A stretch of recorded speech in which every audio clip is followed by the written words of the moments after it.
لیکن جب بچہ پیدا ہو گیا تو کیا کیا کہ نظر نیازیں کہیں اور چڑھانے لگ گئے. تو نظر نیازیں چڑھانے کا مطلب ہے کہ شرک کا ارتکاب کیا، حالانکہ جس کو یہ شریک ٹھہرا رہے ہیں ان کے ہاتھوں میں تو کچھ بھی نہیں ہے. اگر تم انہیں سیدھی راہ پر آنے کی دعوت دو تو وہ تمہارے پیچھے نہ آئیں. تم خواہ انہیں پکارو یا خاموش رہو، دونوں صورتوں میں تمہارے لیے یکساں ہی رہے. تم لوگ خدا کو چھوڑ کر جنہیں پکارتے ہو وہ تو محض بندے ہیں جیسے تم بندے ہو. ان سے دعائیں مانگ دیکھو، وہ تمہاری دعاؤں کا جواب دیں اگر ان کے بارے میں تمہارے خیالات صحیح ہیں. کیا یہ پاؤں رکھتے ہیں کہ یہ ان سے چلیں؟ کیا یہ ہاتھ رکھتے ہیں کہ ان سے پکڑیں؟ کیا یہ آنکھیں رکھتے ہیں کہ ان سے دیکھیں؟ کیا یہ کان رکھتے ہیں کہ ان سے سنیں؟ اے نبی صلی اللہ علیہ وسلم ان سے کہو بلا لو اپنے ٹھہرائے ہوئے شریکوں کو، پھر تم سب مل کر میرے خلاف تدبیریں کرو اور مجھے ہرگز مہلت نہ دو. میرا حامی اور ناصر وہ خدا ہے جس نے یہ کتاب نازل کی ہے. وہ نیک آدمیوں کی حمایت کرتا ہے، بخلاف اس کے کہ تم جنہیں خدا کو چھوڑ کر پکارتے ہو وہ نہ تمہاری مدد کر سکتی ہے نہ خود اپنی مدد کرنے کے قابل ہیں. بلکہ اگر تم انہیں سیدھی راہ پر آنے کے لیے کہو تو وہ تمہاری بات سن بھی نہیں سکتے. بظاہر تم کو ایسا نظر آتا ہے کہ وہ تمہیں دیکھ رہے ہیں مگر فی الواقعہ وہ کچھ بھی نہیں دیکھتے. تو اگر بت بنائے ہوئے کھلی آنکھوں والے اور وہ ایسے لگ رہا ہے کہ انسانوں کو دیکھ رہے ہیں، اور جو پجاری ہے اس کو یہ لگ رہا ہے کہ وہ جو اس کا رب بت ہے وہ اس کو دیکھ رہا ہے، تو اللہ تعالیٰ کہتے ہیں کہ بس تمہیں لگ رہا ہے کہ وہ تمہیں دیکھ رہے ہیں، حالانکہ وہ تمہیں دیکھ نہیں رہے ہوتے.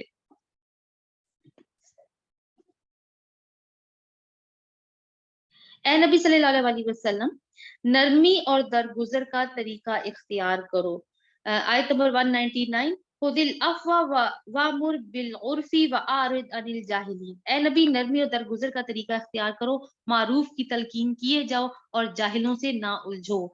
اگر کبھی شیطان تمہیں اکسائے تو اللہ کی پناہ مانگو، کیونکہ شیطان تو اکساتا ہے، تو اس کا کیا طریقہ ہے اس کی اکساہٹ کو دور کرنے کا؟ وَإِمَّا يَنزَغَنَّكَ مِنَ الشَّيْطَانِ نَزْغٌ فَاسْتَعِذْ بِاللَّهِ إِنَّهُ هُوَ السَّمِيعُ الْعَلِيمُ. تو اعوذ باللہ من الشیطان الرجیم پڑھیں یا دعا کر لیں، اللہم انی اعوذ بک من ہمزات الشیاطین واعوذ بک ربی ان یحضرون. یا ایک اور دعا ہے کہ اعوذ باللہ من الشیطان الرجیم من ہمزہ ونفخہ ونفثہ. تو شیطان کی پناہ مانگنی چاہیے جیسے ہی وہ ایسے انسان کو احساس ہو کہ اس کا اثر ہو رہا ہے انسان کے اوپر. وہ سب کچھ اللہ تعالیٰ سب کچھ سننے والا اور جاننے والا ہے. حقیقت میں جو لوگ متقی ہیں ان کا حال تو یہ ہوتا ہے کہ کبھی شیطان کے اثر سے کوئی برا خیال انہیں چھو بھی جاتا ہے تو فوراً چوکنے ہو جاتے ہیں اور پھر انہیں صاف صاف نظر آنے لگ پڑتا ہے کہ صحیح طریقہ کار کیا ہے، یعنی کہ وہ باشعور لوگ ہوتے ہیں. اچھا، کیونکہ اوپر رسول اللہ صلی اللہ علیہ وسلم سے کہا گیا کہ نرمی اور درگزر کا طریقہ اختیار کرو، کیونکہ دیکھیں رسول اللہ صلی اللہ علیہ وسلم ان کو بالکل خیر خواہی کے ساتھ، پوری نیک نیتی کے ساتھ اللہ تعالیٰ کی طرف بلا رہے ہیں. کیوں بلا رہے ہیں؟ تاکہ ان کی آخرت سنور جائے. لیکن یہ لوگ نہیں آ رہے. تو کبھی کبھی ایسا ہوتا ہے کہ انسان کسی کو نیکی کی نصیحت کرتا ہے اور وہ نہیں مانتا، تو انسان کو غصہ آ جاتا ہے کہ نصیحت کر رہا ہوں اس کے بھلے کے لیے تو یہ مان نہیں رہا. تو یہاں پہ اللہ تعالیٰ کیا نصیحت کر رہے ہیں ہمیں کہ غصہ نہیں کرنا، اپنا کام جاری رکھنا ہے معروف طریقے سے. کیونکہ غصہ کرو گے تو پھر سمجھ لو کہ شیطان تمہیں اکسا رہا ہے، اور شیطان جب اکساتا ہے تو انسان پھر ری ایکشن شو کرتا ہے اور پھر اس کا مقصد دور ہو جاتا ہے اس سے. وَإِخْوَانُهُمْ يَمُدُّونَهُمْ فِي الْغَيِّ ثُمَّ لَا يُقْصِرُونَ. رہے ان کے یعنی شیطان کے بھائی بہن تو وہ انہیں ان کی کجروی میں کھینچے چلے جاتے ہیں اور انہیں بھٹکانے میں کوئی کسر اٹھا نہیں رکھتے. تو ہمیشہ سے یہ ہے کہ اللہ تعالیٰ سے دعا کرنی ہے، شیطان سے پناہ مانگنی ہے اللہ تعالیٰ کی. اے نبی صلی اللہ علیہ وسلم وَإِذَا لَمْ يَأْتِهِمْ بِآيَاتٍ قَالُوا لَوْلَا اجْتَبَيْتَهَا قُلْ إِنَّمَا أَتَّبِعُ مَا يُوحَى إِلَيَّ مِن رَّبِّي. اے نبی صلی اللہ علیہ وسلم جب تم ان لوگوں کے سامنے کوئی نشانی پیش نہیں کرتے تو یہ کہتے ہیں تم نے اپنے لیے کوئی نشانی کیوں نہ انتخاب کر لی، یعنی کوئی معجزہ نہیں دکھاتے. تو ان سے کہو میں تو صرف اس وحی کی پیروی کرتا ہوں جو میرے رب نے میری طرف بھیجی ہے. یہ بصیرت کی روشنیاں ہیں جو تمہارے رب کی طرف سے، اور ہدایت اور رحمت ہے ان لوگوں کے لیے جو اسے قبول کریں. وَإِذَا قُرِئَ الْقُرْآنُ فَاسْتَمِعُوا لَهُ وَأَنصِتُوا لَعَلَّكُمْ تُرْحَمُونَ. جب قرآن تمہارے سامنے پڑھا جائے تو اسے توجہ سے سنو اور خاموش رہو، شاید کہ تم پر بھی رحمت ہو جائے. یعنی جب قرآن پڑھنے کے آداب بتائے جا رہے ہیں یا سامنے قرآن پڑھا جائے تو کیا کرنا ہے؟ پھر توجہ کے ساتھ اور خاموشی کے ساتھ سننا ہے. ایسا نہیں کہ تلاوت لگی ہوئی ہے اور ہم اپنا کام کر رہے ہیں، اپنی باتوں میں مشغول ہیں، یا قرآن پڑھا جا رہا ہے تو ہم کسی اور کام میں زیادہ توجہ دے رہے ہیں اور وہ بھی لگا ہوا ہے چلو کوئی بات نہیں، ایک تسلی والی بات ہے کہ قرآن بھی چل رہا ہے. تو اب دیکھیے کہ اگر کوئی باس ہم سے بات کر رہا ہو تو ہم کتنے توجہ سے اس کی بات سنتے ہیں. اگر ہم اس ٹائم پہ یہ والا ایٹیٹیوڈ رکھیں تو ہمیں پتہ ہے نا کہ وہ ہمیں پکڑ لے گا. تو